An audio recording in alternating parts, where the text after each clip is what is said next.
Yo, what is up guys? This is Rise and welcome to another video. Season 13 of the Go Battle League is upon us and we're going to do a quick video just to make sure you know everything you need to know about the new moves, the new changes for Season 13. So without further ado, let's get into it. And first, we are going to take a peek at what exactly the changes are. So I'm going to go over here and I have this screen grab from a graphic from Go Stadium where I've highlighted some of the most major changes. You can see Go Stadium on Twitter to see the different rewards and the pose and everything. But in terms of attack changes, that's what we're going to focus on, and it's illustrated really well in this little section of the graphic right here. So Ampharos and Galarian Weezing have now received access to Brutal Swing, a 40 energy dark move. That's pretty good efficiency in terms of its damage per energy, and that's going to make Ampharos a little bit more flexible in terms of its moveset. It's usually running Thunder Punch, Focus Blast. You could also run like Zap Cannon, some people run, or Legacy Dragon Pulse. Actually, Dragon Pulse might not be Legacy, I forget. But Brutal Swing, that dark coverage, is just another move that you can get off fairly quickly and will be quite spammy, right? If you're running Thunder Punch, Brutal Swing, can be very spammy. You could also run like Brutal Swing, Focus Blast, and all of a sudden Ampharos starts to become a little bit scary because you don't know exactly what it's going to be running.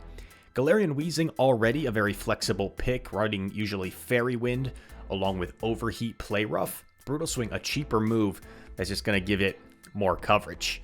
Now you have Meteor Beam, which is a very hard-hitting rock-type move, rock-type charge move, that's going to also guarantee an attack buff to the user's attack. So a really strong move.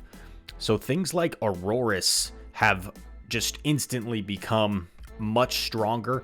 I don't know how much I see Pseudo, Aggron, or what is that, Tyrant? I think getting too much of a buff for this.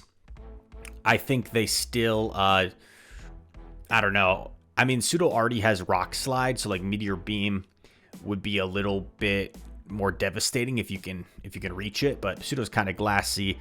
Would take a while for it to get Meteor Beam. Same thing could be said about Aggron with Smackdown. It's going to be tough for it to reach Meteor Beam. Aurorus, on the other hand, Powder Snow, Weather Ball, Meteor Beam. With Weather Ball as a bait move, that could be really dang dangerous. And I saw Tho Technical running Aurorus today and just having some epic wins with it. Now we've got high horsepower. The horse itself, Galarian Rapidash, along with Piloswine and Mamoswine, all learning high horsepower. A devastating ground move. One of the most, I think, energy efficient moves in the game in terms of damage per energy. And certainly a huge upgrade for Pilo and Mamo, right? Because before, their coverage move was Bulldoze, which is pretty bad. We say it all the time on the channel. Every time we see a Bulldoze user, it's a really bad move. It's almost as much energy as Earthquake, and yet it does considerably less damage. High horsepower, on the other hand, really solid move. Poltergeist, don't know if it's that big of a deal for Gourgeist, because Gourgeist already has Shadow Ball, which I believe is a more efficient use of energy.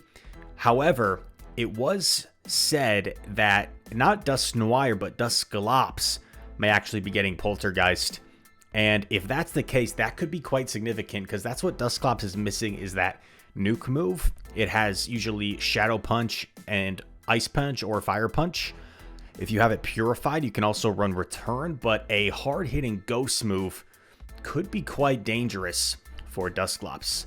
And then of course Leo and his family with Incinerate. Definitely interesting. I think Fire Fang, or is it Tackle or Quick Attack maybe that Litleo can run. Incinerate, definitely an upgrade. And Litleo also has decent charge moves with Flame Charge and Crunch. So like with Incinerate, it can almost operate like a Talonflame, right, Litleo? And I could see it becoming much more viable. Now, in terms of the move updates, we'll talk about these for a second, and then we will go into the PvPoke rankings and how those have been adjusted. But Poison Fang has an energy cost increase now. It's going to cost 6 poison jabs for Nidoqueen, rather than 5, and that's because it's a 40 energy charge move now instead of 35 energy. There was the joke beforehand, right, with Shadow Nidoqueen, 1, 2, 3, 4, 5 Fang, because that's all you had to do is 5 every time. 5 times 7 is 35. Now with it being a 40 energy move, it's going to take Nidoqueen 6 poison jabs to get there. And that may seem like not a huge deal, but that's a pretty big deal because you go from outpacing so many things like Venusaur or Walrein in a sense because you would win CMP. Matchups that Nidoqueen could win pretty easily by committing a shield suddenly become a little bit more uncomfortable because it's going to take 6 jabs to get to those first few Fangs. Wing attack. This is probably the most significant thing of this new season. Now gets 1 more energy per wing attack. So it goes from 7 energy per wing attack to 8 energy. And quite a few flyers have access to this move, man. So now suddenly Noctowl is even better. Pelipper is even better and has become meta again. Charizard now is better. It's going to get to that Blast Burn like 1 wing attack quicker than it would have before. So wing attack, definitely the big winner of this update. And then, of course, the Charm nerf. So Charm has officially been nerfed. It's been very overpowered for a long time.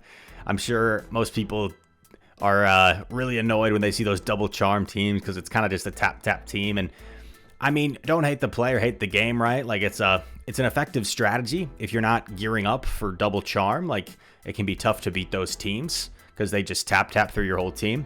But now with Charm doing 1 less damage, 16 damage to 15 damage, it is going to be less viable.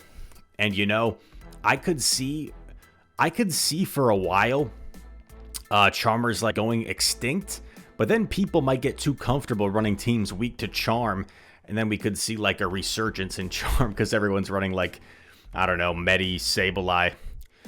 But that really encapsulates the bulk of the updates in terms of moves. Once again, check out Ghost Stadium if you want to see more of like the rewards and the poses for this new season. They have this great graphic right here on Twitter. But I'm going to hop over to PvPoke, and we're just going to take a glance at these rankings. So they have been updated. I'll uncheck move counts for now, and I'll zoom in a little bit for you. Let's see. So we're zoomed in a little bit on the rankings. And, oh, that's a little bit more than I wanted. We'll zoom out a bit. But it looks like a lot of similarities, right? Registeel, G-Fisk at the top, Bastiodon at the top. And because Flyer's getting a buff, that's probably why these 3 steals are top 3, in addition to just being strong Pokemon in general. But at number 4, we see Pelipper. Now, I don't know exactly where Pelipper was before the update. That just happened today. But I would imagine it wasn't anywhere close to number 4, probably not near the top 10. And suddenly, Pelipper has become much more meta. Because if you look at, for example, the Galarian Stunfisk matchup, before, Pelipper lost this matchup except for the 2-shield scenario, I believe. And that was because you land a Weather Ball, does 40%, but it's the same pacing, right? It's the same pacing, 5 every time. But now you're going to have 1 extra energy for every wing attack than you had before. So it's going to be 5, 4, 4, I think. Though Technical was talking about the counts on his no, like 5, 4, 5, 4, 4. And then it just continues that pattern until eventually there's 3 4s in a row. But yeah, now you're getting to these Weather Balls at a fairly significant, more frequent rate. And it's going to allow you to win this matchup in the 1-shield quite comfortably. So the way it plays out, you throw a Weather Ball. They probably let the first one go. You probably take the first Rock Slide. They have to shield the Weather Ball. You have to shield a Rock Slide, and then you get to another Weather Ball before them. So Pelipper going from like a fairly neutral matchup against the G-Fisk to now you just outpace it outright. So even if like they swap in with a G-Fisk and you counter swap quickly enough with Pelipper, you should be able to win. Whereas before, G-Fisk could probably win the zeros and certain shield scenarios with an even energy start, but now G-Fisk is going to need like at least a 2 mud shot lead to win this matchup. Let's see if that's accurate. If we give G-Fisk like a 2 mud shot head start, then it wins. But if you're able to react quickly enough, so we'll give it 9 energy, equivalent of 1 mud shot, Pelipper still wins as a counter swap to G-Fisk. Look at that. Counter swap to G-Fisk still wins the 1 shield, which is pretty dang significant, man. So little changes make big differences, and the next difference maker is Mr. Noctowl. And look at this craziness. By the way, if you guys haven't used PvPoke, you can click on the Pokemon. It's going to show you its key wins, key losses. So typically 5 wins and 5 losses against some of the most meta Pokemon. And look at this, man. It beats G-Fisk. Rise. That's not possible. How does Noctowl beat G-Fisk? It freaking beats G-Fisk, man, in the 1s and the 2s. And this is having bait a Sky Attack and landing 2 Shadow Balls. But check this out. If we check over here and turn off baiting from selective to just off, so just straight Shadow Ball, you still win in the 1s. You win in the 1s straight Shadow Ball, which is just nasty, dude. Because 2 Shadow Balls combines for about 64% or so. And the wing attacks are going to add up over time. Each wing attack doing 3 damage. Now, this is an IV dependent matchup, because if we max out this G-Fisk, make it a rank 1 G-Fisk with the best possible PvP IV, suddenly, look, Noctowl doesn't win anymore. But then look at this. If you want to be crazy and go with like an attack-weighted Noctowl, we'll go like attack-weighted Noctowl, 15, 14, 14. Oh, I guess Noctowl doesn't win, but it's closer. It's closer. What if I make it like even more attack-weighted, like lower stats for these? 10. 10? So suddenly Noctowl wins if you have like an attack-weighted Noctowl. However, you probably drop some other matchups, so it's like your call, really. And that's the cool thing about IVs and breakpoints in this game. For more information on IVs and spreads like that, I would check out Swag Tips channel. He does videos almost exclusively on IV spreads and like what type of IV combinations you're looking for. But yeah, I mean, G-Fisk is one of the most common Pokemon in the game, so it very well could be worth it running an attack-weighted Noctowl. However, you're probably better off running a high rank for most of the neutral matchups. They're just going to be a little bit bulkier as the Noctowl. But Noctowl is going to be a major winner, man. So if you're looking for a team to run in this new season, you're trying out some new Pokemon, Noctowl's a great Pokemon to use. It's also something you want to try and counter, because I predict it's going to be absolutely everywhere. Pidgeot, once again, right? Similar to Noctowl with that wing attack buff, it's going to get to these moves earlier. Before, when you're running Gust, I forget how much energy Gust is, shoot. But with the wing attack energy buff, you're going to be getting to moves significantly quicker. Let's just take a gander here just to make an example. So Pidgeot versus Swampert. With wing attack, you're getting 8 energy per wing attack. Before with Gust, how did this play? So before with Gust, Swampert's a favorable matchup, so you're going to win it anyway. But Gust is a 4-turn move, and it gives you 12 energy. So you're getting an extra 2 energy for the same amount of duration with wing attack. You're not doing quite as much damage. So Gust is definitely still viable, right? Because each Gust doing 14 damage compared to, what was it, 5 with wing attack? Yeah, so Gust is still better in terms of damage output, but wing attack, 2 more energy, essentially, per wing attack, right? Yeah, Well, no, one more for each wing attack in terms of like proportion. But rather than it taking however long to get to Brave Bird before, now it is going to, you're going to be getting there quicker, man. And 2-turn move is just more clean, more easy to use in terms of timing than a 4-turn move. So wing attack definitely seems like the way to go now for Pidgeot. Another wing attack winner is going to be Mantine. Mantine, look, it says it beats G-Fist now with wing attack. How crazy is that? And like Gliscor is another wing attack winner.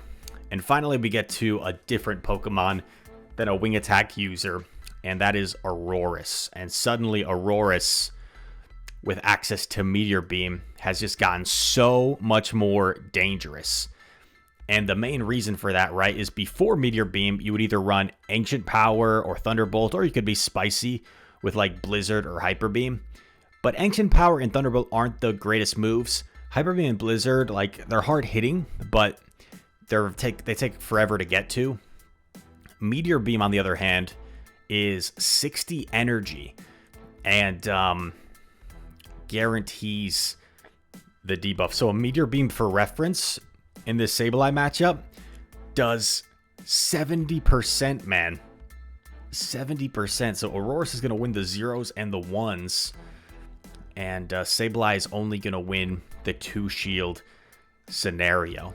And another way, if you're unfamiliar, to get a feel, something that I use on PvPoke to get a feel for like how much damage certain moves do, is you can click my face cam's covering it, but if you go to the top right, you'll see 3 dots, like a more symbol, and then you can go to moves. And if we go to charge moves, we can look at all the charge moves and we can like sort them by their damage output. We can sort them by their energy. So if we look at Meteor Beam, we can get a feel for a move that's maybe more comparable to it. So Meteor Beam is 120 damage for 60 energy, excuse me. And if we scroll down a little bit, we'll see what moves are similar to it. So like Luster Purge, Mist Ball are sort of clones in terms of the damage and energy. Similar to like Technoblast or Future Sight. It's like Future Sight, the same damage, or like Earthquake, the same damage, but for 5 less energy. So imagine that, right? Earthquake is a dang hard-hitting move, but you can Meteor Beam for 5 less energy. That's how good of a move that Meteor Beam is. So yeah, just those are definitely, I'd say, the main winners of this update. We see Shadow Gliscor there. Scroll down a little bit and maybe we'll check out the Great League Remix, because that's currently going on, I believe. And Pelipper, Aurorus, they're in the top 5, man. Pidgeot, top 10, Noctowl there. A lot of these Pokemon have instantly become top meta. Pelipper, like once upon a time, was really popular. I think FP Sticks kind of popularized it. And then Galvantula and G-Fist scared it away a little bit. But Pelipper is back. Pelipper is back. I'm a big Pelipper fan, so I like it. If you look how this affects the Ultra League, let's see if there's anything that... Dude, Pidgeot, number 2 in freaking Ultra League. So get your Pidgeots ready. Gliscor, Shadow Gliscor number 5. That makes me happy because I have a Shadow Gliscor built already for Ultra League. So yeah, man, those are the major updates. Pretty quick video. How quick was it? Oh, not quick at all. What the heck? I was talking so much. I was having so much fun looking at, learning out at these updates that that went a lot longer than I thought.